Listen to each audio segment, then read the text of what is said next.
నమస్తే, welcome to special debate Panchatantram.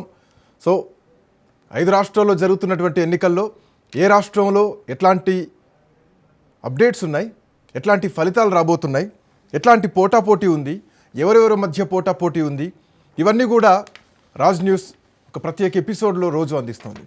So దీంట్లో భాగంగా వాస్తవానికి 5 రాష్ట్రాల్లో జరుగుతున్నటువంటి ఎన్నికల్లో ప్రధానంగా హై వోల్టేజ్ చూసుకుంటే కనుక అటు పశ్చిమ బెంగాల్, అటు తమిళనాడు, అటు కేరళ, ఈ 3 రాష్ట్రాలు కూడా ప్రధానంగా కనిపిస్తున్నాయి.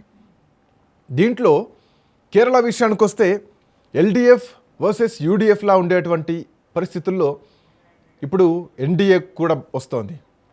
ఎన్డీఏ భారతీయ జనతా పార్టీ కూడా కూటమితో వస్తోంది. సో ఇప్పుడు ఎట్లా ఉండబోతోంది?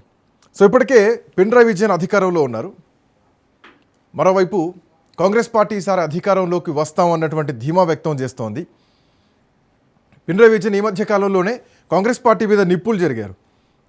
అక్కడ కాంగ్రెస్ పార్టీ వర్సెస్ ఎల్డీఎఫ్ లాంటి వాతావరణం మారిపోయింది. యూడీఎఫ్ ఎట్లా ప్రచారంలో దూసుకుపోతోంది, ఎవరెవరి మధ్య ఎట్లాంటి పోటీలు ఉండబోతున్నాయి అన్నది ప్రధానంగా ఉన్నటువంటి అంశం.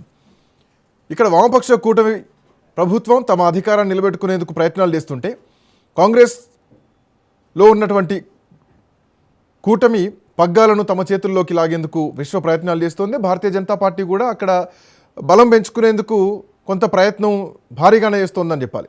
సో ఈ మధ్యకాలంలో స్థానిక సంస్థల ఎన్నికల్లో కూడా భారతీయ జనతా పార్టీ కొంత గ్రోత్ చూపించింది. అది ఈ ఎన్నికలకు, అసెంబ్లీ ఎన్నికలకు ఎంతవరకు జరుగుతుందన్న చూడాల్సినటువంటి అంశం. ఏప్రిల్ 6న జరగబోయేటువంటి ఎన్నికల్లో మొత్తం 140 సీట్లలో 71 సీట్లు వస్తే అధికారం చేజిక్కించుకున్నట్టే. బట్ అట్లాంటిది ఎల్డీఎఫ్ 99 స్థానాలతో చారిత్రాత్మక విజయం గతంలో అందుకుంది. ఈసారి ఎల్డీఎఫ్కి ఎట్లాంటి పరిస్థితి ఉండబోతోంది, పోటీ ఎవరెవరి మధ్య ఉండబోతోంది అన్నది ఒక ప్రధానమైనటువంటి ఇంట్రెస్టింగ్ చర్చ నడుస్తోంది. రైట్, అందే సత్యం గారు మనతో పాటు డిబేట్లో పాల్గొంటున్నారు. సత్యం సార్ నమస్తే. నమస్తే. ప్రస్తుతం సిబిఐ నేతృత్వంలో ఉన్నటువంటి వామపక్ష పార్టీ ఎల్డీఎఫ్ అధికారంలో ఉంది. అటు యూడీఎఫ్ వర్సెస్ ఎల్డీఎఫ్ మధ్యలోనే అధికార మార్పిడి జరుగుతూ ఉండేది. కాంగ్రెస్ పార్టీ అఫ్కోర్స్ అమేథీలో ఓడిపోతే వయనాడ్ నుంచి రాహుల్ గాంధీని కాపాడింది, కేరళ ఆదుకుంది. సో ఇప్పుడు ఆ స్థానం నుంచి మళ్ళీ ప్రియాంక గాంధీ ఉప ఎన్నికలో గెలిచారు. సో కాంగ్రెస్ పార్టీకి కూడా ఆశలు ఉన్నాయి, కాంగ్రెస్ పార్టీ గెలుస్తుందన్నటువంటి ధీమా ఉంది. బట్ ఇక్కడ తెలంగాణ రాజకీయాలు కూడా కొంత కేరళను శాసిస్తున్నట్టుగా తెలుస్తోంది. ఎట్లా చూడొచ్చు సార్ కేరళ ఎలక్షన్స్ని? గత 2-3 సార్లుగా కూడా ఆ సీట్లు ఎవరికి ఎక్కువ వచ్చినా ఓటింగ్ పర్సంటేజ్ మాత్రం ఎల్డిఎఫ్ మొదటిసారి అధికారంలోకి వచ్చినప్పుడు 1% డిఫరెన్స్ ఉంది. తర్వాత మొన్న 99 సీట్లు గెలిచిన 2% ఎక్కువ వచ్చింది ఎల్డిఎఫ్కు. కాబట్టి కేరళ ఎవరు గెలిచినా 1 or 2% ఓటింగ్ మెజారిటీ వస్తుంది. అంటే అంత టఫ్ కాంపిటీషన్ ఉంటుంది గత 10 ఏళ్లుగా కేరళలో. తర్వాత ఎప్పుడైనా ఎల్డిఎఫ్ ఓడిపోతే జనరల్గా అక్కడ బీజేపీ కన్నా ముందే ఆర్ఎస్ఎస్ ఉంది. కేరళలో బీజేపీ ఒక పార్టీగా గుర్తింపు రాకముందే ఆర్ఎస్ఎస్ ఉంది. ఆర్ఎస్ఎస్ లెఫ్ట్కు వ్యతిరేకంగా కాంగ్రెస్ సపోర్ట్ చేస్తుండేది గతంలో. అవును. కానీ ఇప్పుడు బీజేపీ బలపడుతుంటే బీజేపీకి మరి నిజంగా బీజేపీ అధికారంలో రావాలన్నటువంటి ఒక నిజాయితీతో కూడినటువంటి ఫైట్ చేస్తే లెఫ్ట్ ఫ్రంట్కి అడ్వాంటేజ్. అట్లా కాదు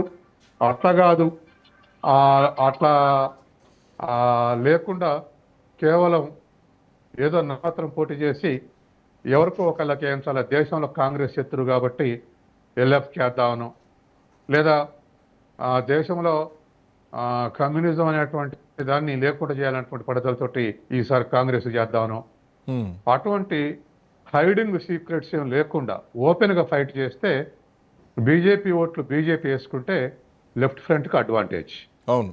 కాదు అట్లా కాదు, మిగతా రాష్ట్రాలు లేకుండా పోయింది, కమ్యూనిస్ట్ పార్టీలు ఇక్కడ కూడా లేకుండా పోయేటట్టు అయితే చేస్తే బాగుంటుంది అనేటువంటి ఒపీనియన్కి వస్తే కాంగ్రెస్కి అడ్వాంటేజ్ ఉండే అవకాశం ఉంది. అవును. ఏదేమైనా బీజేపీకి పార్లమెంట్లో ఉన్నంత అడ్వాంటేజ్ అసెంబ్లీ ఎన్నికల్లో ఉండదు. అవును. పార్లమెంట్ ఎన్నికల్లో ఎక్కడైనా బీజేపీకి అడ్వాంటేజ్. తెలంగాణలో కూడా 8 సీట్లు గెలిచింది గతంలో. లోకల్ బాడీ ఎలక్షన్స్ పోతా ఉంటే డిసడ్వాంటేజ్ తనకు నెట్వర్క్ లేని దగ్గర. అవును. ఇప్పుడు ఉత్తరప్రదేశ్, బీహార్లో నెట్వర్క్ ఉన్న కాడ రిజల్ట్స్ పైనుంచి కిందికి ఒక తీరనే ఉంటుంది. కానీ తెలంగాణ నెట్వర్క్ లేదు. కానీ మోడీ పార్లమెంట్ ఎలక్షన్స్ అనే వరకు 8 ఎంపీ సీట్లు వచ్చినాయి. అవును. అదే లోకల్ బాడీ ఎలక్షన్లో రిఫ్లెక్ట్ కాలేదు. అట్లాగే కేరళలో రాహుల్ గాంధీ ప్రధానమంత్రి అవుతాడు అనే చర్చ జరిగి రాహుల్ గాంధీ వైనాడ్ నుంచి పోటీ చేయడంతో పార్లమెంట్ సీట్లు మొత్తం కాంగ్రెస్కి వచ్చినాయి. 20కి 19, 18 వచ్చినాయి. అవును. కాబట్టి అటువంటి అడ్వాంటేజ్ కాంగ్రెస్ కానీ బీజేపీకి కానీ ఉంది జాతీయ ఎలక్షన్లో. రాష్ట్ర ఎలక్షన్స్ వచ్చే వరకల్లా పర్ఫార్మెన్సే. కాబట్టి ఆ పర్ఫార్మెన్స్ దృష్ట్యా చూస్తే, రాజకీయ పొత్తుల దృష్ట్యా చూస్తే బీజేపీ కాదు 10, 20 సంపాదించాలని ఫైట్ చేస్తే ఖచ్చితంగా లెఫ్ట్ ఫ్రంట్కి అడ్వాంటేజ్. అట్లా కాదు కాంగ్రెస్ని బలపరిస్తే చాటుగా అప్పుడు కాంగ్రెస్ అప్పర్ హ్యాండ్ అయ్యే అవకాశం ఉంది. నిన్న ఇవాళ 1-2 సర్వేలల్లో లెఫ్ట్ ఫ్రంటే అడ్వాంటేజ్ ఉంది, ఒక 10 సీట్లలో అని చెప్పేసి వస్తుంది. అవును. 1-2 సర్వేలలో అవి ఇప్పుడే నమ్మాల్సిన పరిస్థితి లేదు. ఎందుకంటే అసలు ఎగ్జిట్ పోల్సే నిజం కావట్లేదు. అవును. అందుకని అవి ఇప్పుడే మనం చెప్పలేం. కానీ ఉన్నటువంటి పరిస్థితి అది. అయితే లెఫ్ట్ ఫ్రంట్కు కొన్ని విజయాలు ఉన్నాయి. ఏమిటంటే కరోనా వస్తే దేశవ్యాప్తంగా 1.2% మోర్టాలిటీ ఉంటే కేరళలో 0.8 మాత్రమే ఉంది. అవును. తర్వాత పబ్లిక్ డిస్ట్రిబ్యూషన్ సిస్టమ్ స్ట్రాంగ్ ఉంది. అవును. ఆ తర్వాత పబ్లిక్ హెల్త్ అది కూడా సర్వేలో ఉంది. కేరళలో కరోనా పేషెంట్లలో 98% కరోనా వస్తే ప్రభుత్వ హాస్పిటల్లో నయం చేశారు. అవును. అదొక అటువంటిది పబ్లిక్ డిస్ట్రిబ్యూషన్ కానీ, పబ్లిక్ హెల్త్ కానీ, విద్యారంగంలో కానీ. తర్వాత ఈ మధ్య ఏడాది కింద మరొక అచీవ్మెంట్ వచ్చింది, నీతి ఆయోగ్ చెప్పింది. అతి తక్కువ పేదరికం అంటే ఇక పేదరికం లేదు కేరళని డిక్లేర్ చేసే స్థితి కేరళకు వచ్చిందని నీతి ఆయోగ్ ఇచ్చిన రిపోర్ట్ తోటి కేరళ ప్రకటించింది. అవును. గతంలో ఎట్లయితే సంపూర్ణ అక్షరాస్యత సాధించిన రాష్ట్రంగా ఎట్లయితే డిక్లేర్ చేశారో అట్లా కడు పేదరికం లేనటువంటి రాష్ట్రం కేరళని నీతి ఆయోగ్ సర్టిఫికేషన్ తోటి కేరళ ప్రభుత్వం ప్రకటించింది. అవును. కాబట్టి ఇటువంటి అన్ని కూడా లెఫ్ట్ ఫ్రంట్ చెప్పుకోవటానికి, అచీవ్మెంట్ చెప్పుకోవటానికి అవకాశం ఉంది. అట్లాగే బీజేపీ కొన్ని కేసులు కూడా ముఖ్యమంత్రి విజయన్ మీద కేసులు పెట్టింది. ఇంకా కొంతమంది 1-2 మంత్రుల మీద కేసు పెట్టింది. ఆ కేసులు కూడా ప్రచారం జరిగే అవకాశం. అంటే సార్, వాస్తవానికి కేరళలో పినరయి విజయన్ ప్రభుత్వానికి అంత వ్యతిరేకత ఉందా అన్నది ఒక ప్రశ్న మనం వేసుకోవాలి. ఎందుకంటే ఎడ్యుకేషన్కి పెద్దపీట వేసింది. మొన్న కూడా డిగ్రీ వరకు కూడా ఫ్రీ ఆఫ్ ఎడ్యుకేషన్ పెట్టేసినటువంటి సందర్భాన్ని చూసాం. దాన్ని ఈరోజు దేశవ్యాప్తంగా కూడా ఒక ఎగ్జాంపుల్గా తీసుకున్నారు మొన్న జరిగినటువంటి అసెంబ్లీ ఎన్నికలు. ఈవెన్ తెలంగాణలో కూడా చర్చ జరిగింది. తెలంగాణలో కూడా అంత బడ్జెట్ కేటాయించాలి, డిగ్రీ వరకు కూడా కేటాయించాలి అనేటువంటిది. మిగతా రాష్ట్రాల్లో విద్యారంగం ఎట్లా ఉండాలన్నప్పుడు ఏ రాష్ట్రమైనా అధ్యయన టీముని కేరళ పంపిస్తుంది, కేరళ పోయి అధ్యయనం చేసిన. కాబట్టి ఇటువంటి అడ్వాంటేజెస్ ఉన్నాయి లెఫ్ట్ ఫ్రంట్కు. కాబట్టి ఇప్పుడు మీరిద్దరు ఒకటంటే మీరిద్దరు ఒకటి అనే ప్రచారం జరుగుతుంది తెలంగాణ లెక్క. నిన్న రాహుల్ గాంధీ ఆన్లైన్ స్పీచ్లో సోనియా గాంధీ హాస్పిటలైజ్ కావటం తోటి పోలేకపోయిండు.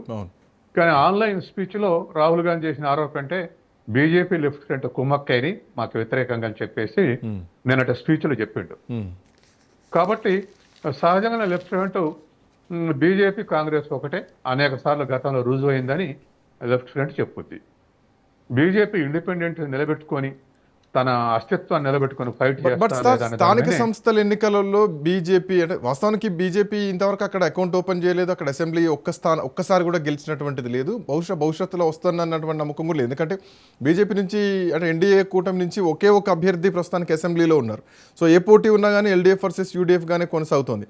బట్ ఇప్పుడున్నటువంటి పరిస్థితుల్లో కాంగ్రెస్ పార్టీ గెలుపు ధీమా వ్యక్తం చేస్తోందా? కాంగ్రెస్ పార్టీని గెలిపించడానుకున్నటువంటి ఆప్షన్స్ ఏంటి?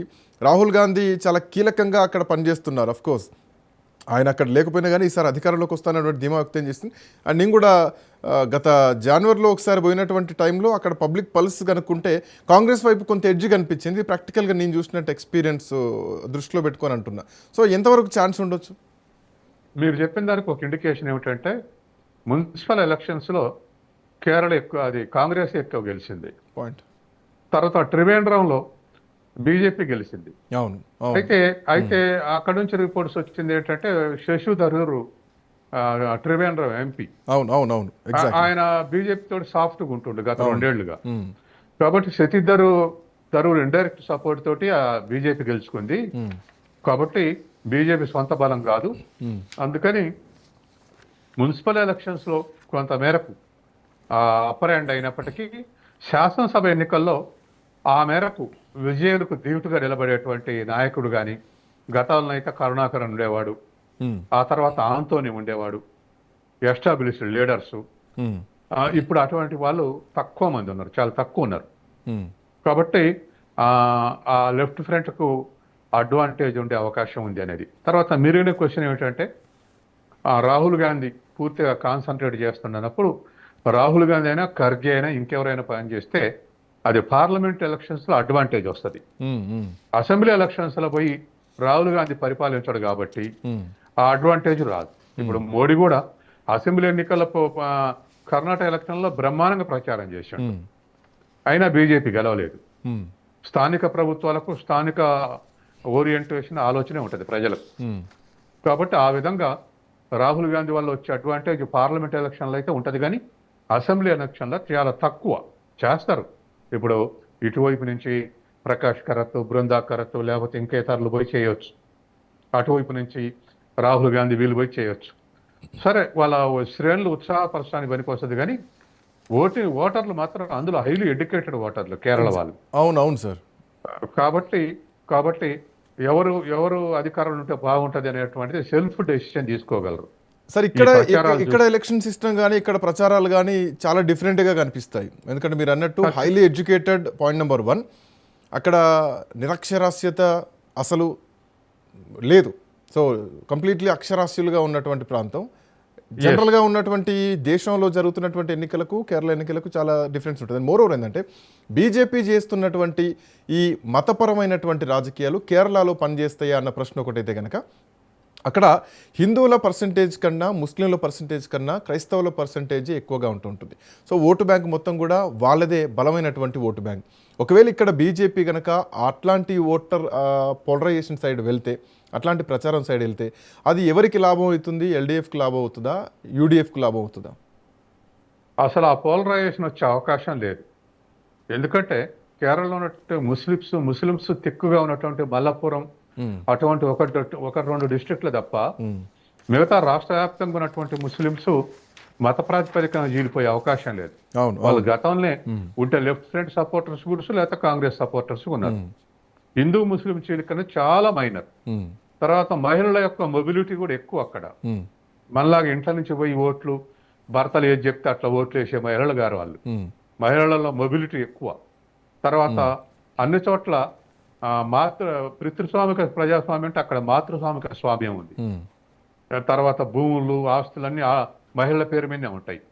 కాబట్టి అంత చైతన్యం ఉన్నటువంటి రాష్ట్రంలో బయట నుంచి పోయి ఇన్ఫ్లుయెన్స్ చేయటం అనేటువంటిది కొద్దిగా కష్టమైనటువంటి విషయం. అదే వాళ్ళే రాహుల్ గాంధీ ప్రధానమంత్రి అవుతాడు అనుకుని 19 సీట్లు గెలిపించారు కాంగ్రెస్ ని. ఇప్పుడు రాహుల్ గాంధీ చెప్తే రాష్ట్ర కాంగ్రెస్ పాలన జాగుద్దా లేదా అని డెసిషన్ తీసుకో శక్తి వాళ్ళకు ఉంది. కాబట్టి మెరిట్స్ అండ్ డిమెరిట్స్ మీదనే ఇవాళ ఓటింగ్ జరిగే అవకాశం ఉంది. అప్పుడే ఇప్పుడు వచ్చినటువంటి సర్వేల ప్రకారం లెఫ్ట్ ఫ్రంట్ గెలిచదని ఉన్నా రేపు దగ్గరకు వచ్చిన తర్వాత ఏ ఇన్సిడెంట్ ఏ విధంగా జరుగుతుందో మనం చెప్పలేము.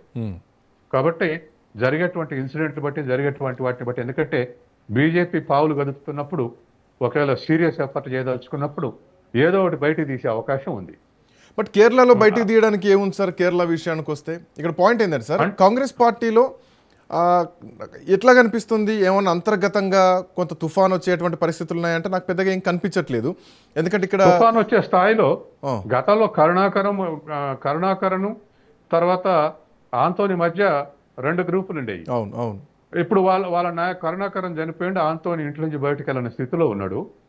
కాబట్టి అటు కరుణాకరన్ కొడుకు మురళీధరన్ లీడ్ చేస్తున్నాడు, ఇటు ఆంటోనీ కొడుకు బీజేపీలో చేరిండు. అవును. కాబట్టి అది డైల్యూట్ అయిపోయింది, ఆ వర్గాలు డైల్యూట్ అయిపోయినాయి. కాకపోతే చిన్న డిఫరెన్స్ ఆఫ్ ఒపీనియన్స్ ఉంటుంటాయి. ఆ లెఫ్ట్ ఫ్రంట్లు ఉంటాయి, యూడిఎఫ్లు ఉంటాయి. అసంతృప్తి వాదులు పోటీ చేయటం, ఇండిపెండెంట్లకు పోటీ చేయటం అటువంటివి కొనసాగుతూనే ఉంటాయి ఎక్కడైనా. కానీ ప్రోగ్రాము డెవలప్మెంట్ వీటిని చూసే, నాన్ కరప్షన్ వీటిని చూసే ఓటేసే అవకాశం ఉంది.